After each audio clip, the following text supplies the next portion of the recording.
오늘은 1년을 통하여 우리에게 일용할 양식을 주시고 은혜를 베푸신 하나님께 감사하는 추수감사 주일입니다. 아멘. 오늘 본문에는 빌립보 교회를 향한 바울의 감사와 축복이 기록되어 있습니다. 우리가 읽은 말씀을 가지고 바울의 감사와 축복이라는 제목으로 말씀을 전하도록 하겠습니다. 오늘 본문을 보면 바울은 빌립보 성도들이 자기를 돕는 일을 다시 시작하는 것에 대해 큰 기쁨을 표하고 있습니다. 빌립보 성도들이 자신에 대해 늘 관심과 호의를 가지고 있었으나 그것을 실천할 기회가 여의치 않았음을 연극하고 있습니다. 바울이 기뻐하는 이유는 단지 재정 지원을 받았기 때문만이 아니었습니다. 그 이상의 차원에 있음을 밝히고 있는데 그것은 그들이 이를 통하여 바울의 고난에 참여하는데 그 의미가 있기 때문이었습니다. 바울은 복음 전파 선교 과정에서 많은 고난을 겪고 있었습니다. 그런데 그는 그 모든 고난과 어려운 형편 속에서도 자족하기를 배웠기에 특별히 누구의 도움 없이도 그 모든 환경에 적응할 수 있음을 밝히며 자신은 능력 주시는 주님 안에서 모든 것을 할 수 있는 사람이라고 자신 있게 밝히고 있습니다. 그래서 지금 자신이 바라는 것은 단지 물질적 도움 그 자체가 아니라 빌립보 성도들이 바울의 복음 사역을 지원하는 것을 통해 그들 자신에게 영적 유익이 되도록 하는 것임을 말하고 있는 것입니다. 그래서 오늘 본문을 통하여 바울이 작은 일에도 크게 감사할 수 있게 하신 그 주님의 가르침을 오늘 우리도 배워서 바울처럼 자족하는 삶을 살아가게 되는 우리 성도들이 되시기를 바라겠습니다. 10절에 보니까 내가 주 안에서 크게 기뻐하면 너희가 나를 생각하던 그것이 이제 다시 싹이 나미니 너희가 또한 이를 위하여 생각을 하였으나 기회가 없었다 이렇게 말하고 있습니다.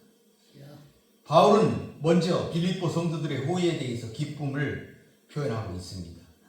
우리가 눈여겨볼 것은 바울이 여기서도 기쁨에 대해서 언급하고 있다는 사실입니다. 그것은 바울이 그런 고통 중에서도 그 마음속에 온통 마음이 기쁨으로 가득 차 있다. 그리스도를 향한 기쁨으로 가득 차 있다.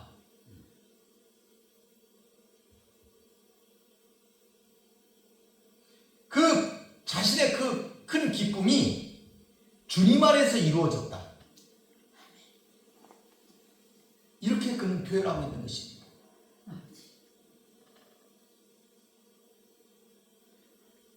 바울은 자신의 기쁨이 세속적 측면이 충족되어서 그가 기뻐하는 것이 아닙니다. 그리스도와 그 자신과의 하나됨, 합의를 통해 솟아오르는 그 기쁨, 그것을 말하고 있는 것입니다. 그는 현실적으로 기뻐할 수가 없었습니다. 그는 감옥에 지금 있습니다. 그럼에도 불구하고 그가 기뻐할 수 있었던 것, 그건 그리스도로 인하여 그 마음에 충만한 그것을 지금 그가 기쁨으로 표현하고 있는 것입니다. 이 같은 주 안에서의 기쁨은 인간 세상 그 무엇도 빼앗아 갈 수 없는 것입니다. 특히 여기서 바울은 빌립보 성도들이 자신을 돕다가 중단하는 다시 돕기 시작한 것에 대해서 기뻐하고 있습니다. 바울 자신에 대한 빌립보 성도들의 애정이 다시 가시적으로 드러나게 되었음을 지금 보여주고 있습니다. 다시 싹이 났다. 이렇게 표현하는 것이죠. 빌립보 교회가 바울에게 보내던 재정 지원이 한동안 단절되었지만 에바브로디도 편으로 바울에 대한 후원이 다시 시작됐다는 것을 우리들이 본문을 통해서 알 수가 있습니다. 바울이 밝히고 있듯 빌립보 교회가 잠시 후원을 중단했는데 이것은 그들이 성의가 없었다기보다는 그럴 만한 기회가 여건이 되지 못했던 것으로 보입니다. 후원금을 가지고 마땅히 바울에게 갈 만한 사람이 없었다든지 또는 그와 같은 환경이 되지 못했을 것이다. 이렇게 볼 수가 있을 것입니다. 왜 그러냐면 빌립보에서 가이사랴나 로마에까지 이르는 그 길은 정말 힘든 여행이었기 때문에 그것을 갈 만한 사람을 찾는 것조차도 쉽지 않았을 것이다. 이렇게 우리는 생각해 볼 수도 있습니다. 그러나 바울은 빌립보 교인들이 그러한 중에도 자신에 대한 관심이 이제 에바 브로디도를 통해 입증 등으로 인해서 주 안에서 크게 기뻐하는 것이다. 이렇게 볼 수가 있겠습니다. 우리도 하나님의 사람들을 도와 기쁘게 하는 교회가 되기를 바라겠습니다. 11절에 보니까 내가 궁핍함으로 말하는 것이 아니니라. 어떠한 형편에든지 나는 자족하기를 배웠다. 바울이 이처럼 기뻐하는 것은 그가 단지 궁핍한 상태에서 도움을 입었기 때문만이 아니었습니다. 사실 바울은 이때 로마 감옥에 갇혀 있으면서 경제적인 궁핍, 육적인 어려움, 이 모든 것을 그는 겪고 있었을 것입니다. 그러나 바울은 본문에서 궁핍한 상황에서 내가 무엇을 필요로 하기 때문에 말하는 것이 아니다. 이렇게 말하고 있습니다. 바울은 물질적 선물로 인하여 자신이 어린애처럼 기뻐한다는 오해를 막기 위해 굳이 궁핍함으로 말하는 것이 아니라는 것을 본문에서 명시적으로 밝히고 있는 것입니다. 그는 어떠한 상황에 처하든 그리스도 안에 거함으로 모든 것에 자족하는 것을 배웠으므로 경제적 궁핍은 사실 큰 문제가 아니었습니다. 바울의 자족의 근거는 그들이 알지 못하는 주 예수 그리스도의 능력을 아는 데 있었던 것입니다. 그는 비록 물질적으로 또한 상황적으로 가난했을지라도 지혜와 지식의 모든 보화가 감춰져 있는 그리스도를 알고 있었고 사람의 마음으로도 생각할 수 없는 것들을 성도들에게 주려고 예비하고 계신 그리스도를 알기에 언제 어느 때든지 그리스도 안에서 그는 자족할 수가 있었던 것입니다. 바울은 이미 그리스도의 부활의 권능과 그의 고난에 참여하는 경험을 통해서 그리스도의 능력을 체험하였고 그로 인해 외적 환경으로부터 더 이상 영향받지 않는 사람이었습니다. 여러분도 이처럼 어떤 형편에서도 자족하기를 배우고 외부의 영향을 받지 않는 그러한 성도들이 되시기를 바라겠습니다. 12절에 보니까 나는 비천에 처할 줄도 알고 풍부에 처할 줄도 알아 모든 일 곧 배부름과 배고픔과 풍부와 궁핍에도 처할 줄 아는 일체의 비결을 배웠다. 바울은 복음 사역을 하는 가운데 굶주림이나 목마름, 추위, 헐벗음, 육체의 고난과 정신적 박해를 겪는 등 갖가지 비천에 처하면서도 그 가운데 적응해 나갔으며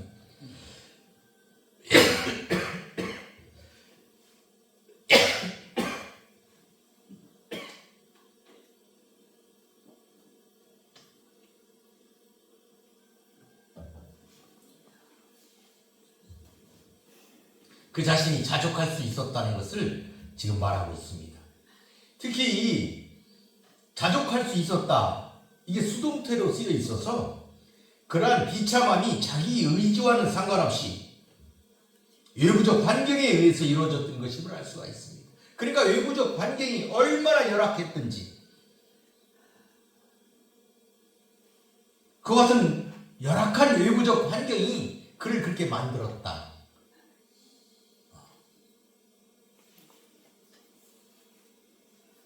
이렇게 쓰여 있는 것이죠. 또한 그가 풍부에 처할 줄도 알았다. 이렇게 말하고 있는데 영적 측면의 어떤 풍부보다는 여기서는 물질적으로 풍성한 삶을 누린 것을 지금 말하고 있습니다. 그러니까 그는 비록 지금 굉장히 어려운 환경에, 경제적으로 어려운 환경에 있지만 물론 그가 회심하기 전에는 부유한 삶을 살았지만 이 본문은 그때 그가 회심하기 전에 부유했던 그 환경이 아니라 복음 전파자의 삶으로 그가 그 자신을 변모한 후, 그러니까 사역자로 지금 살아가면서 그러한 때에 물질적으로 풍요로웠던 때도 있었다는 사실을 지금 말하고 있는 것입니다. 그러니까 그가 사역자의 삶을 살 때, 그리스도인의 삶을 살 때, 그때 비천에 처할 줄도 알고 풍부에 처할 줄도 알았다 하는 것이죠. 그러니까 그가 그리스도를 알고부터 그가 자족하는 법을 배운 후에 그는 비천하든 풍부하든 그러한 환경에 연연하지 않는 데서 오는 그와 같은 자족함, 그것을 그는 지금 말하고 있는 것입니다.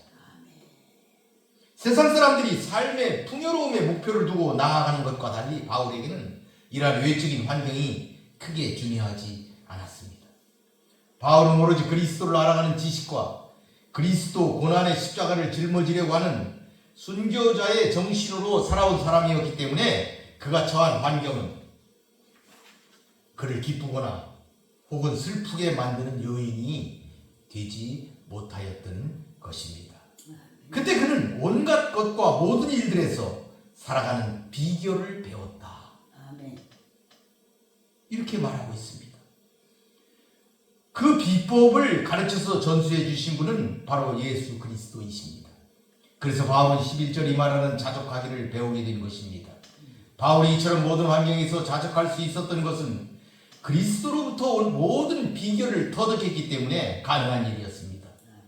여러분도 주님의 은혜로 바울과 같이 이 귀중한 것을 터득하시는 성도들이 되시기를 바라겠습니다. 13절을 보니까 내게 능력 주시는 자 안에서 내가 모든 것을 할 수 있느니라. 바울은 본질에서 능력 주시는 주님 안에서 혹은 그 주님을 통하여 모든 것을 할 수 있음을 지금 밝히고 있습니다. 바로 자신의 힘이나 자신의 능력으로 모든 환경에 적응해 나가는 것이 아니라 배후에서 역사하시는 주님의 능력으로 이것이 가능했음을 지금 밝히고 있는 것입니다. 그러나 모든 것을 할 수 있다는 것은 초월적인 전능한 힘을 발휘할 수 있다는 말이 아닙니다. 또한 어떠한 행동도 하나님 안에서 다 용납된다는 의미도 아닙니다. 이미 구원받았으므로 어떠한 죄를 저지를 수도 있다는 의미도 아닙니다. 오히려 어떤 환경에서도 기쁨으로 적응할 수 있다는 의미, 즉 자족에 관한 표현인 것입니다. 그는 약할 때에도 그리스도 안에서 강할 수 있다는 것을 체험했으며 어떤 형편에서도 만족할 수 있었던 것입니다.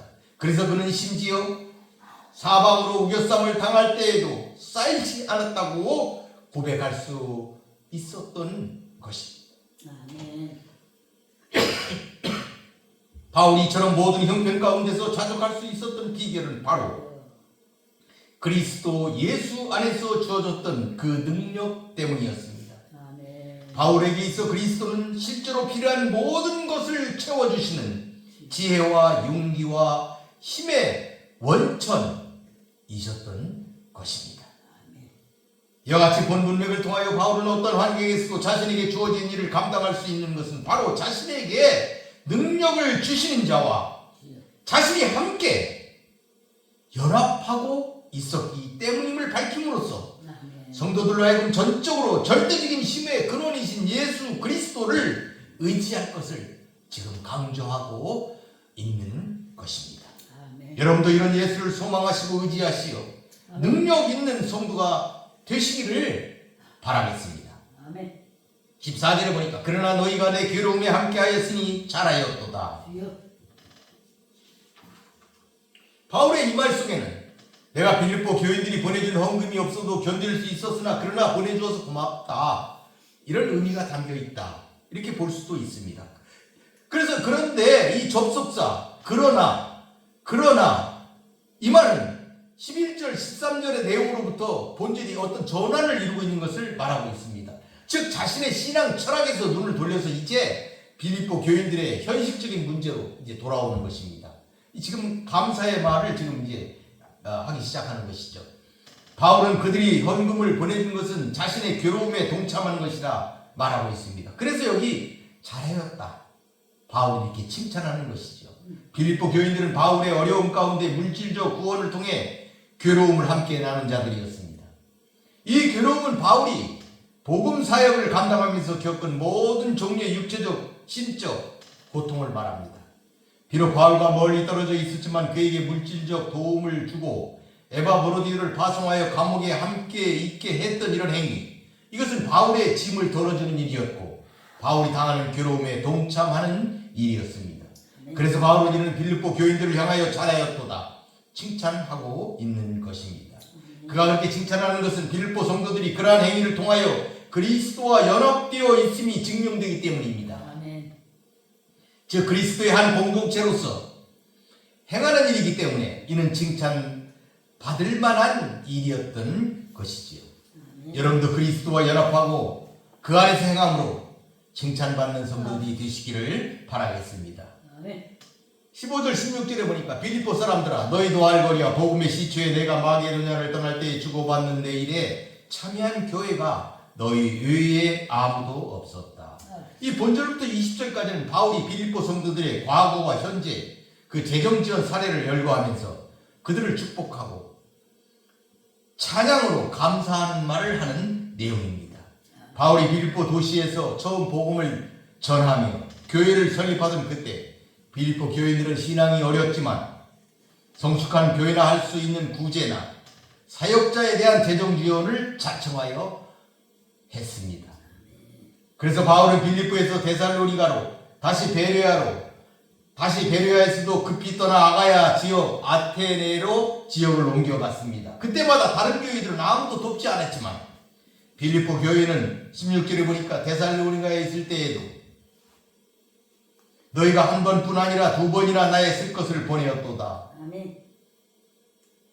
그리고 지금 로마 감옥에 갇혀있는 지금도 변함없이 돕고 있었던 것입니다. 지금 그것을 고마움으로 상기시키고 있습니다.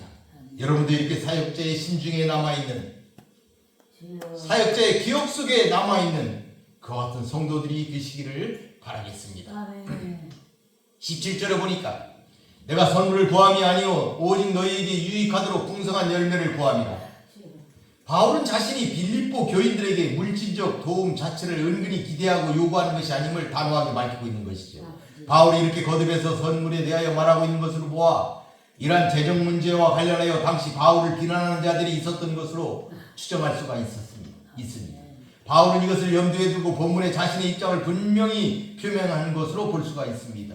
오히려 바울이 구한 것은 여기 보니까 빌립보 성도들의 유익과 풍성한 삶이었습니다. 빌립보 교인들이 동역자 바울에게 협력하고 그를 재정적으로 돕는 것은 단지 한 개인을 돕는 것을 넘어 하나님 나라를 세워나가는 한 부분을 감당하는 것이었습니다. 그러기에 마치 투자하면 이익이 생기라는 것처럼 자신을 위해 보낸 헌금이 그들의 영적 삶에 영적 유익을 풍성하게 하기를 원했던 것입니다. 여러분의 삶에도 이러한 풍성한 열매가 있기를 소원합니다. 18절에 보니까 내게는 모든 것이 있고 또 풍부하다. 에바브로드 편에 너희가 준 것을 받음으로 내가 풍족하다. 이는 받으실 만한 향기로운 제물이요 하나님을 기쁘시게 한 것이라 말하고 있습니다. 여기 18절 처음에 보니까 내게는 모든 것이 있다. 이 말은 나는 모든 것을 이미 다 받았다. 이것은 나의 영수증이다. 이런 의미입니다. 영수증이라는 전문 용어가 이 문장 속에 들어 있습니다. 그리고 풍부하다. 이것은 이미 충분해서 남아돌고 있다. 이런 얘기입니다. 그러니까 빌립보 교인들이 자신에게 베푼 정성과 사랑은 일정한 수준, 그러니까 그가 생각했던 기대를 넘어설 정도로 컸다. 이렇게 볼 수가 있겠습니다. 그러나 이 말은 모든 사람이 공통적으로 느끼는 객관적인 사실, 객관적으로 충분하게 컸다. 더 이상 필요 없을 정도로 컸다. 이런 게 아니고 바울이 느끼는 주관적인 느낌, 주관적 생각이다. 우리가 이렇게 이해를 할 수 있겠습니다. 어떻게 옥중에 갇혀있는 바울이 모든 것을 지니고 풍족할 수가 있겠습니까?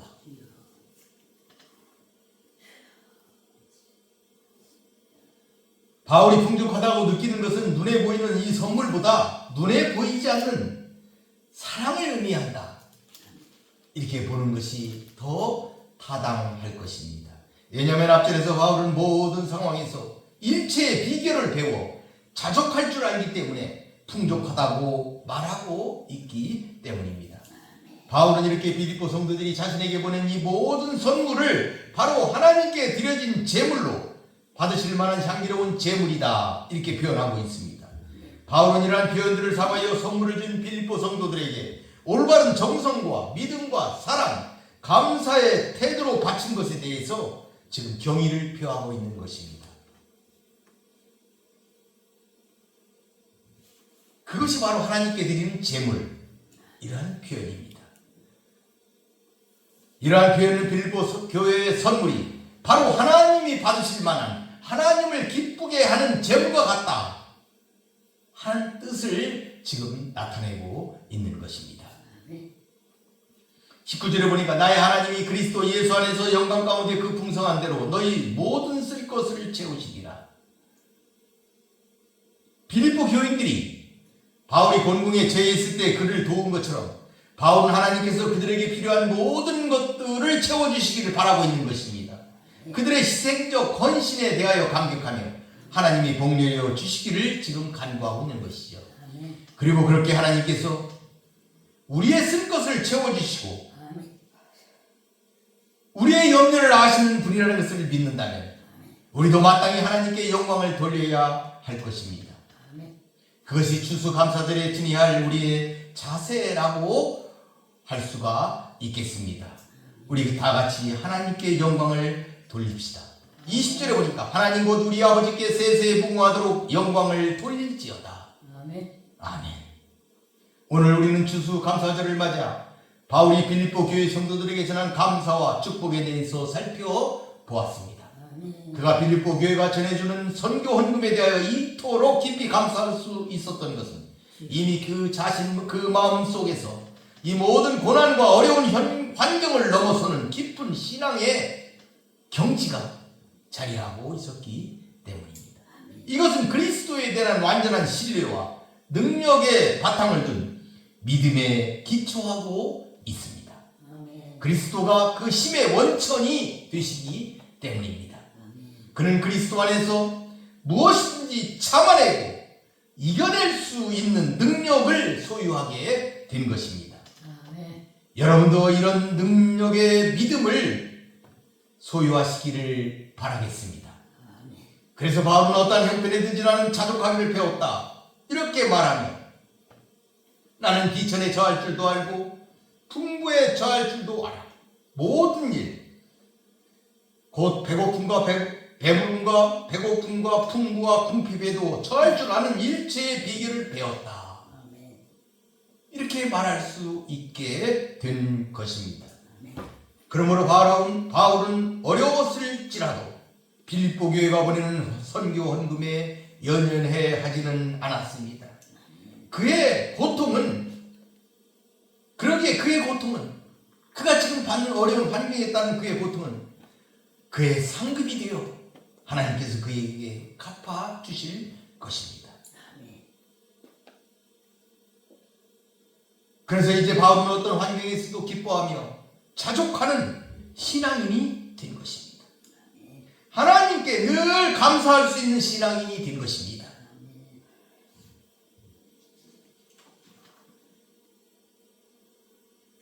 사랑하는 우리 성도 여러분, 오늘 추수감사절을 맞아 우리에게 풍성한 은혜를 베푸신 하나님께 우리도 늘 감사드립시다. 그리고 우리 주 예수 그리스도께서 우리와 함께 하심으로 역사하시는 그 능력을 힘입어서 어떠한 경우에도 자족할 줄 아는 믿음의 소유자가 되시기를 바라겠습니다.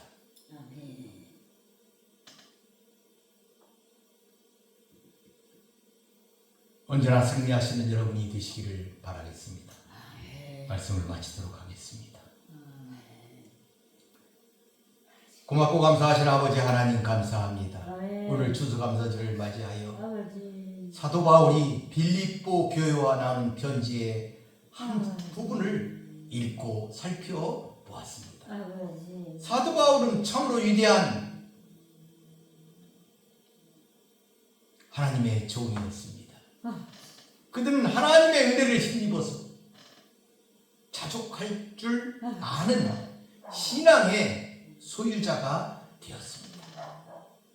그는 어떤 환경에 있든지 감옥에 있든지 또한 부유한 가운데 있든지 그 어떤 환경에 있든지 자족할 줄 알아서 늘 하나님께 감사하며 기뻐할 수 있는 그 큰 기쁨을 소유하고 있다고 자신 있게 빌립보 교인들에게 말하고 있습니다.